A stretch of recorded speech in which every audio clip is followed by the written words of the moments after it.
సింగపూర్లోని ఓ స్కూల్లో అప్పట్లో జరిగిన అగ్ని ప్రమాదం నుంచి ఆంధ్రప్రదేశ్ ఉప ముఖ్యమంత్రి పవన్ కళ్యాణ్ చిన్న కుమారుడు మార్క్ శంకర్ పవనోవిచ్ బయటపడిన సంగతి తెలిసింది.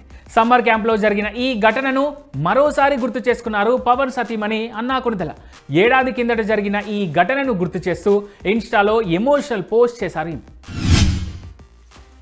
పవర్ స్టార్ పవన్ కళ్యాణ్ సతీమణి అన్నా లెజ్నోవా సోషల్ మీడియాలో యాక్టివ్గా ఉంటూ అభిమానులతో సందడి చేస్తున్నారు. తాజాగా ఇన్స్టాగ్రామ్లో నిర్వహించిన ఆస్క్ మీ ఎనీథింగ్ సెషన్లో నెటిజన్లు అడిగిన పలు ఆసక్తికర ప్రశ్నలకు ఆమె ఓపికగా ఆన్సర్ ఇచ్చారు.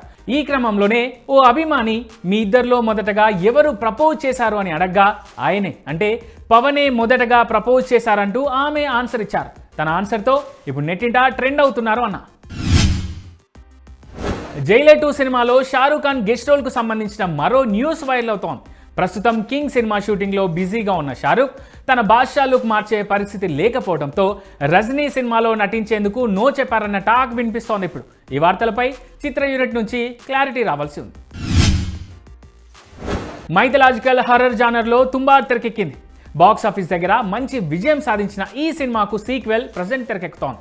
తుంబా 2 పూజా కార్యక్రమాలకు సంబంధించిన విషయాన్ని మేకర్స్ సోషల్ మీడియాలో అఫీషియల్గా పంచుకున్నారు. అత్యాశ మనిషిని ఎలాంటి పరిస్థితికి దిగజారుస్తుందో తుంబాడ్లో చెప్పారు. ఇప్పుడు సీక్వెల్లో ఎలాంటి థ్రిల్ ఉంటుందో వెయిట్ చేయాల్సిందే అంటున్నారు.